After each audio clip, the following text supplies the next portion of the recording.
10 तारीख है और आज का जो ये छोटा सा वीडियो है ये कटिंग प्रोपगेशन को लेकर है। बहुत दिन से आपकी रिक्वेस्ट आ रही थी कि हर सिंगार की जो कटिंग है, जो ये पौधा रहता है, इसकी कटिंग किस तरह से ग्रो की जाए।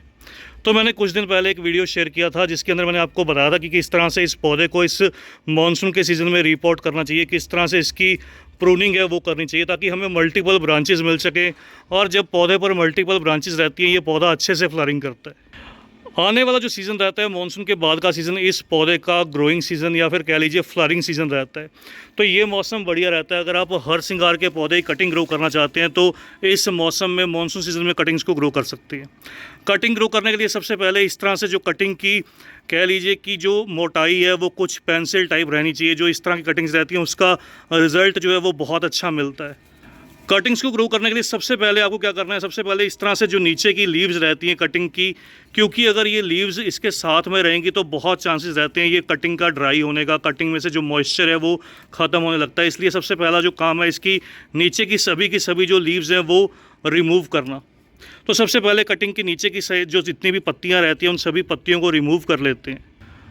उसके बाद हमें जो कटिंग चाहिए, देखिए इस तरह से हम कटिंग को जो है वो कट कर लेंगे। लगभग 4 से 6 इंच लंबी कटिंग। ये जो कटिंग का साइज़ रहता है वो बहुत परफेक्ट रहता है। देखिए ये जो कटिंग का साइज़ निकल कर आया, हमें इसमें से ये 6 कटिंग लगभग जो है वो चूज़ कर लिए हैं 5 से 6 कटिंग ग्रो करने के लिए।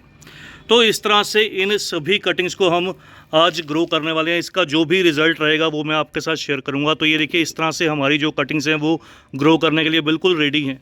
कटिंग ग्रो करने के लिए अगली जो ज़रूरी चीज़ रहती है दोस्तों, इस तरह से अच्छी सॉइल का होना। देखिए मेरे पास ये पुरानी मिट्टी है जिसके अंदर कंकर पत्थर बहुत ज़्यादा थे। ये रेतीली मिट्टी रहती है जो मैं अपने पौधों में यूज़ करता हूँ।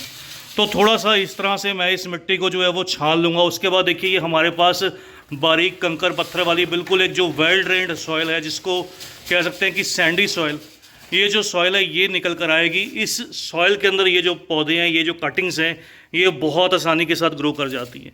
तो इस तरह से आपको भी रेतीली मिट्टी का इस्तेमाल करना है। बहुत से कमेंट्स रहते हैं क्या मिट्टी के अंदर कोई खाद का इस्तेमाल करना चाहिए। तो इस चीज़ के लिए किसी खाद का इस्तेमाल नहीं करा जाता क्योंकि इसके अंदर जो रूट्स हैं वो नहीं रहती। तो बिना रूट्स के कटिंग को केवल रेतीली मिट्टी में आप ग्रो कीजिए। इस मौसम में आपको जो रिज़ल्ट है वो अच्छा मिलेगा। अगली जो चीज़ रहती है दोस्तों वो सही गमले का चुनाव। गमले के अंदर ड्रेनेज होल होना अच्छा रहता है। जितने ड्रेनेज होल होंगे ताकि सिर्फ जो मिट्टी है वो मॉइस्चर को होल्ड करे, पानी ज़्यादा देर तक ना रुके, क्योंकि ये ह्यूमिडिटी वाला मौसम है। इसको केवल ह्यूमिडिटी चाहिए होती है कटिंग को अच्छी प्रोग्रेस के लिए, अच्छी ग्रोथ के लिए। तो इस तरह से मैं ये जो नर्सरी पॉट रहता है इसका इस्तेमाल करूँगा। इसके अंदर आज जो ये कटिंग्स हैं ये ग्रो करने वाला हूँ। तो ये देखिए इस तरह से कुछ गमले को फिल कर लेते हैं। केवल ये रेतीली मिट्टी है जैसे मैंने आपको दिखाया। तो इसके अंदर अब ये सारी की सारी जो कटिंग्स हैं ये ग्रो की जाएंगी। अब इस तरह से सॉइल फिल करने के बाद जो अगला जो काम रहता है, देखिए बहुत से दोस्त आपको कहेंगे कटिंग को तिरछा काट लीजिए, कटिंग को ऐसे काटिए, कटिंग को स्क्रैच कर लीजिए। तो ऐसा कोई इंपॉर्टेंट नहीं रहता। आप कटिंग को स्ट्रेट कट भी कर सकते हैं, उससे भी जो कटिंग है ये ईजिली ग्रो कर जाती है। जो ज़रूरी काम रहता है कि फंगस नीचे की तरफ ना लगे और कटिंग जो है वो डेड ना हो, इसलिए आप या तो हल्दी का इस्तेमाल कीजिए या फिर कोई रूटिंग हार्मोन हो आपके पास उसका इस्तेमाल कीजिए। अगर आपके पास दोनों चीज़ें नहीं हैं, आप फंगीसाइड का इस्तेमाल कर सकते हैं। मेनली फंगीसाइड हर गार्डनर के पास रहता है। या फिर एलोवेरा जेल का या हनी का, शहद का, सिनेमम पाउडर जिसको दालचीनी बोलते हैं। तो इनमें से किसी भी चीज़ का आप इस्तेमाल कर सकते हैं। इसका मेन पर्पज़ रहता है रूट्स को जल्दी से ग्रो करना और कटिंग को रोट ना होने देना। तो इस तरह से इसके बाद हमें जो काम करना है, मेनली इसके अंदर एक होल कर लेना है। होल करके या फिर डायरेक्टली जो है इस कटिंग को इस तरह से सिंपली आपको लगभग 2 इंच गहरा, ये जो नोड एरिया रहता है यहाँ से बहुत चांसेस रहते हैं कटिंग के नए फुटाव के। तो यहाँ से ये नोड एरिया तक और ऊपर की साइड में नोड एरिया जो रहता है, एक नोड एरिया मैं नीचे की तरफ दबा दूंगा और ऊपर की साइड का जो नोड एरिया रहेगा वो थोड़ा ऊपर। तो इस तरह से कटिंग को आप गहरा जो है वो लगभग 2 इंच गहरा डालकर छोड़ दीजिए। इसी तरह से सारी की सारी जो कटिंग्स हैं मैं सारी की सारी कटिंग्स लगा दूंगा।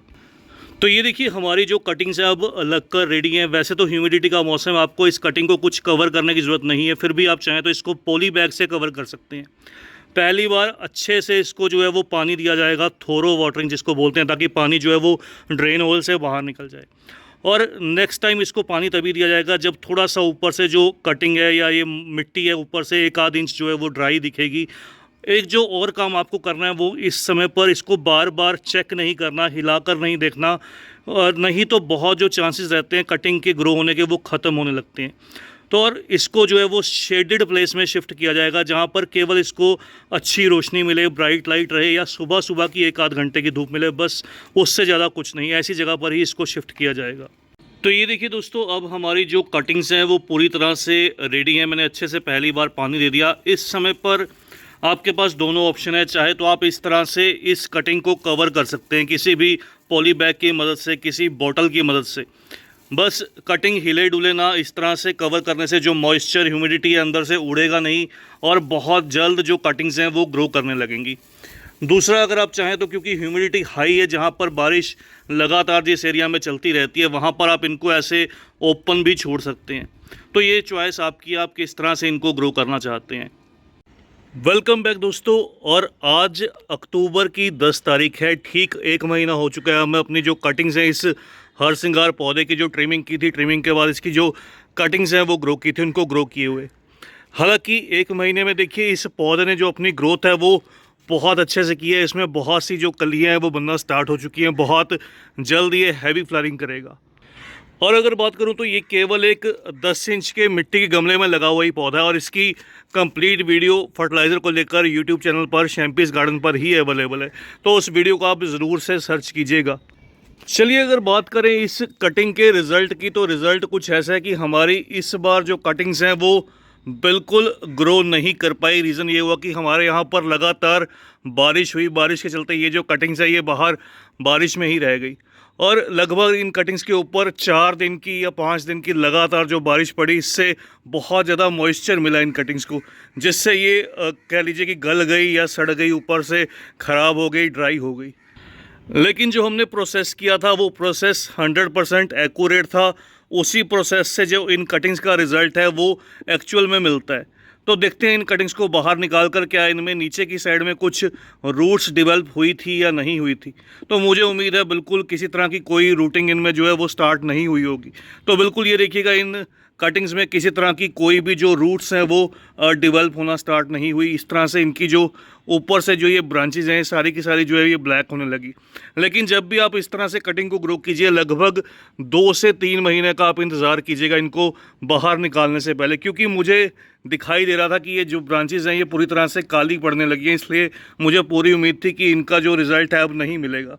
इसलिए मैंने टाइमली इनकी जो वीडियोज़ हैं वो आपके साथ शेयर करना सही समझा।